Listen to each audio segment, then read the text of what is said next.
Hi everyone, welcome again to another podcast from Teacher Joseph.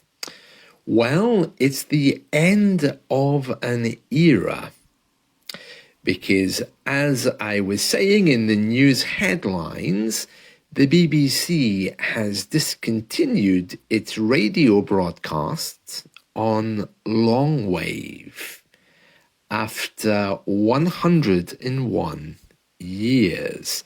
Now, it's very strange. I believe that they've been broadcasting on long wave since 1925, on and off. And these days, I think it's just BBC Radio 4.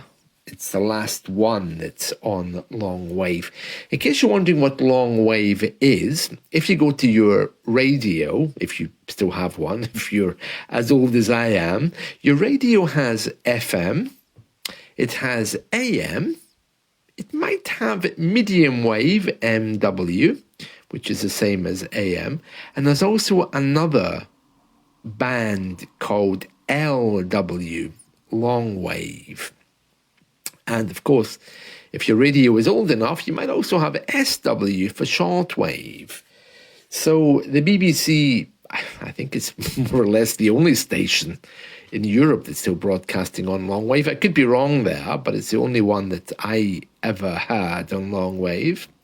It's come to an end. Now, for years, it's been forecast that they were going to do this.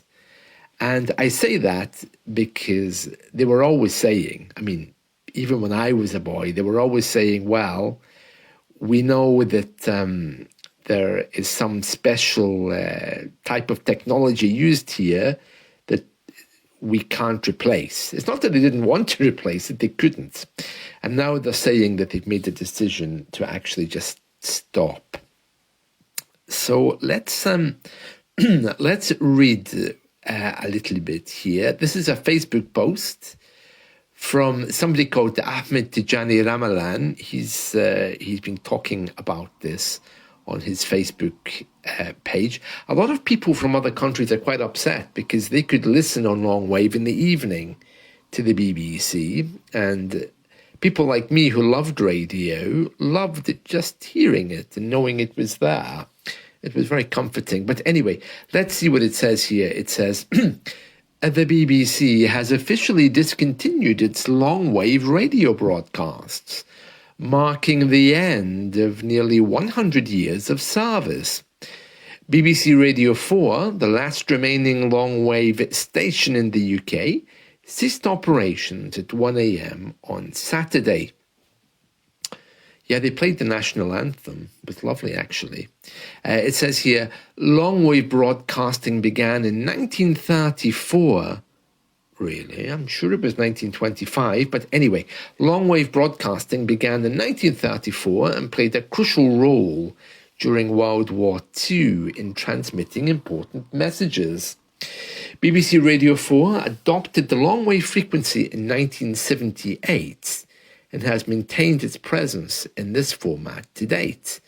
Yeah, there were other BBC broadcasts on long wave before that. The decision to close the service was first announced in 2022, and by 2024, the network had eliminated separate scheduling for long wave. The BBC said that long-wave technology is now coming to the end of its life and that its continued operation would require a significant investment. Well, they would say that, wouldn't they? They've just had a new chairman, is it, or managing director appointed. He was previously a manager in Google, and they're calling him Hatchet Man because he's slashing all of the services because they want to save money. It says here in a statement, the BBC emphasised its commitment to supporting vulnerable audiences during platform closures, ensuring that listeners are assisted. Really? How do you support people when you announce you're discontinuing a service? Really. It says here, despite the closure, fans of Radio 4 can continue to enjoy their favourite programmes through FM, DAB, TV and digital services. Doesn't sound very reassuring, that, does it? It says here, long-wave radio is always popular in remote and rural areas, particularly among mariners and fishermen. Oh, yeah. Radio 4 was famous for its shipping forecasts. It sounded just like numbers. It was very funny. Portsmouth, 321. Actually, I can't remember how they used to do it, but it was something like that. It was a series of names followed by numbers. The closure has sparked concern among campaigners who highlight the significance of long wave as a non-digital means of communication.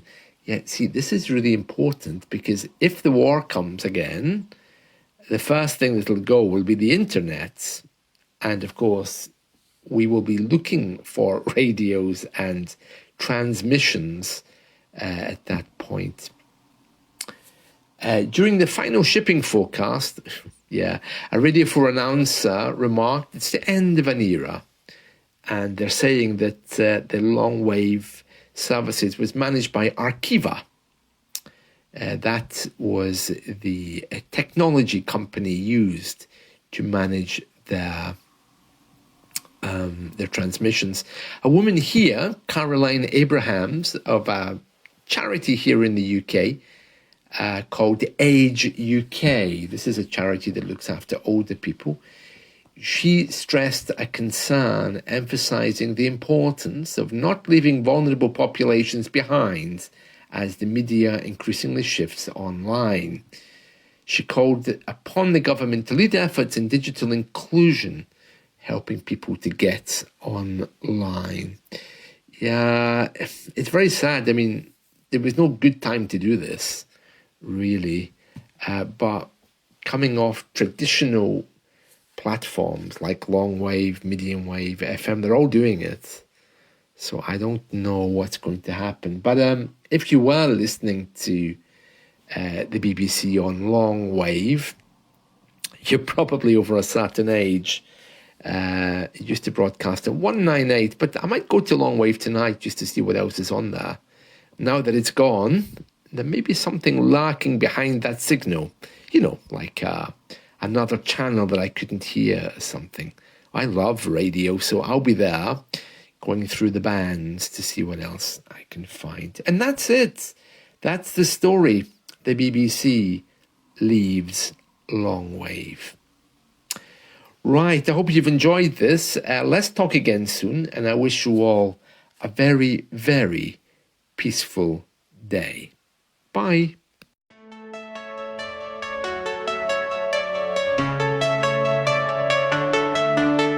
Joseph, the English teacher, guiding words like a preacher. Chalk in hand, he's on a mission, shaping dreams with precision. Joseph